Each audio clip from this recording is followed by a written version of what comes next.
Yeah, I want to talk about on-chain data and specifically the grand question whether you can use on-chain data to effectively trade, which I believe is a question for which there's still a lot of doubts nowadays, and I want to address this here today. Spoiler alert, you can successfully trade with on-chain data, so stick around and I'll show you some evidence for this. Now, to start off with, when we think about the value of on-chain data, I think that one use case that is widely recognized that probably all can agree with is the usage of on-chain for fundamental analysis, right? To get insights into core aspects of crypto assets and their underlying networks, such as activity and usage, adoption, the distribution of a token across its holders, the health and the security of the underlying network, and so on and so forth, right? So it's a major use case. Actually, many of our clients use on-chain data for network or for fundamental analysis.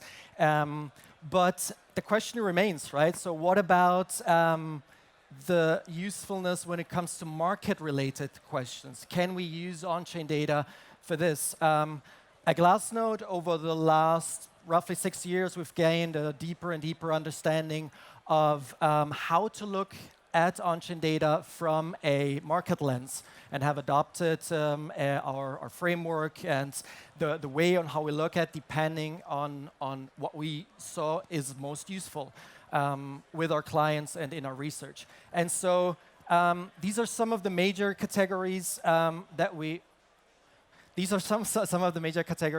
at when we look at on-chain data from a market-related perspective, right? So the analysis of supply dynamics, the understanding of market cycles, and using on-chain data to help time tops and bottoms, understanding of investor behavior, such as long-term holders, short-term holders, and other cohorts, on-chain data-based pricing and valuation models, then profit and loss analysis, which from an on-chain perspective is incredibly useful because you're able to assign an exact price and timestamp to every single token and transaction on-chain, right? So to make this a bit more concrete, let me walk you through a few examples, right?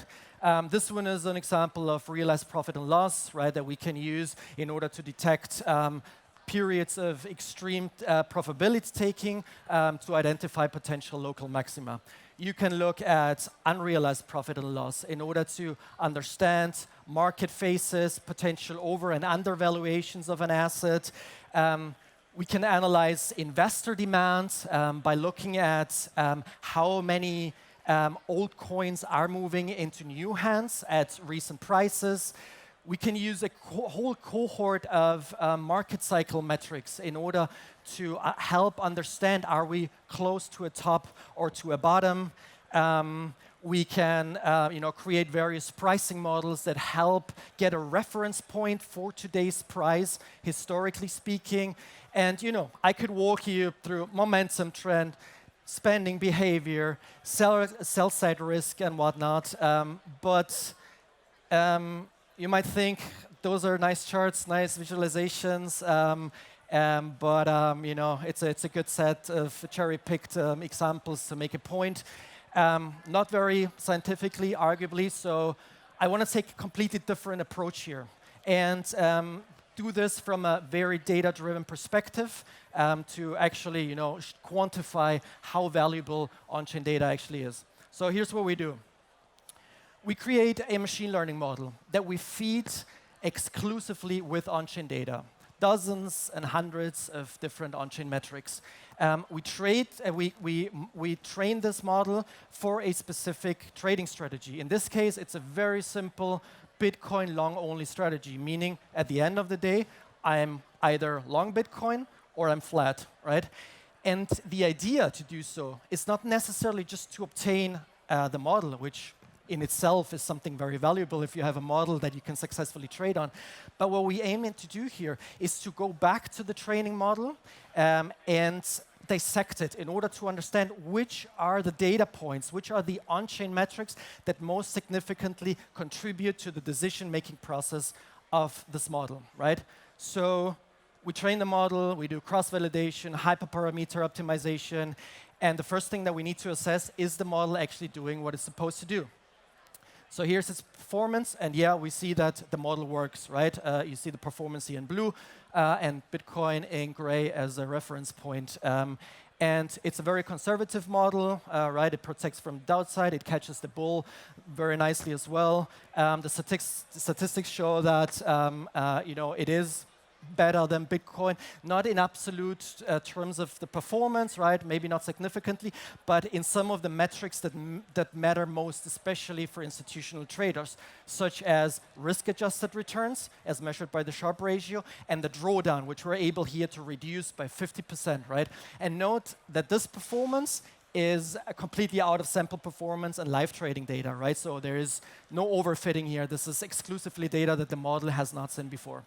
So we have first evidence. Yes, on-chain is actually very valuable to improve trading decisions. But now we want to go back to the model and actually inspect this.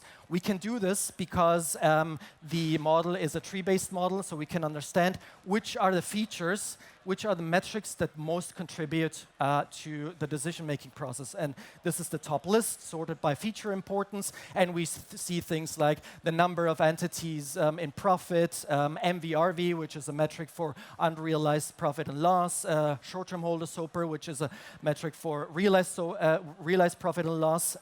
So we start to get this understanding that profitability metrics are actually a useful set of metrics to look at when you're having this particular trading strategy. And not only which are the most important, but also what is the direction of the influence of a particular metric for the trading algorithm, whether high values have a positive impact or a negative impact, as you see color-coded here. And now the question becomes, can we actually drop the model entirely and use the information that we got here, use the metrics directly in order to improve our trading decisions? So what we do is we go a level deeper in the dissection process. We pick two of these metrics. This is very arbitrary, just for presentation and illustration purposes. And we'll look at their values and what they're saying for every single decision that the model is making, as you see here, represented by each in every single dot, right? So you have these two metrics. And now we're starting to get data-driven insights of which are the optimal ranges of values for each of these metrics that are most suitable to make a call on a long position for Bitcoin, right? So for short-term holder SOPR, as you see on the x-axis, it's very low values, close to zero, indicating market equilibrium, subsiding from investing or from going long in periods of high profitability or panic selling. And for entities in profit, it's relatively high values, potentially indicating positive momentum, bull market. But also look at the nuance here, right? We're talking about relatively high values for entities in profit, meaning that if you cross a certain threshold and you're too much in profit, right, you get the risk of profit taking, potential market downturns. And so the interpretation of this data that the model is giving us is very, very nuanced and very useful. So what we can do now, right, is we drop the model. We use these two metrics, just as an example. We have this Goldilocks zone that we identify as if you're here, it's a good opportunity to go long Bitcoin. And we create this very simple heuristic that we're just using these two metrics, where we say, are we in the Goldilocks zone, meaning are these metrics in their optimal range according to the model? We go long Bitcoin, and otherwise we stay out of the market. And we can run this heuristic and evaluate it again. You see it here in red. It performs extremely well, right? Just using two on-chain metrics. Again, this is out of sample data and live paper money trading data, right? So there's no overfit or no look-ahead bias. And looking through the statistics here, right, we're able to outperform Bitcoin in terms of absolute performance, in terms of volatility.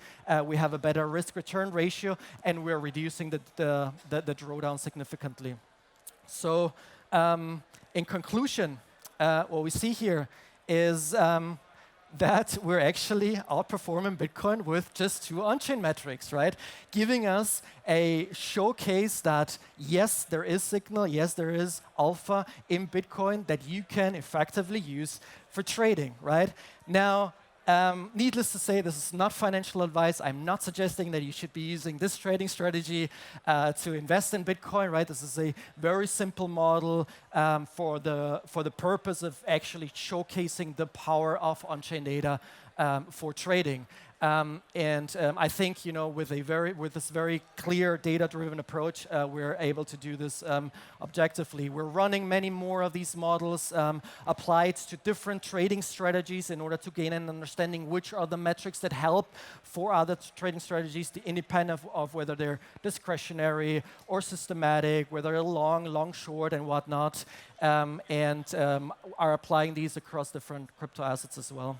So, if you found this interesting, feel free to go visit this URL or talk to me, reach out. I'm more than happy to speak about this more. Yeah, thanks for your attention and enjoy the rest of the conference.